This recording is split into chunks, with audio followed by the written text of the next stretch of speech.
வணக்கம்ங்க.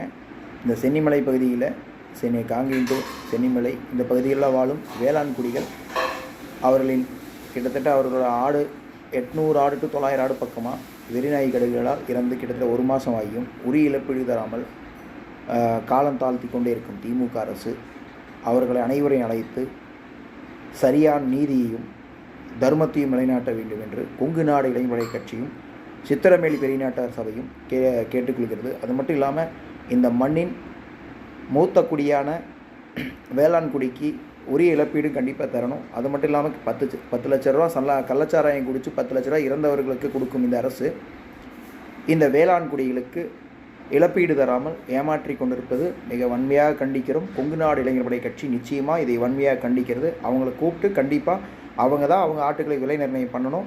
அவங்க தான் அந்த ஆட்டுக்குடன் உரிய இழப்பீடை கேட்கும்போது நிச்சயமாக அதை செவிசாய்த்து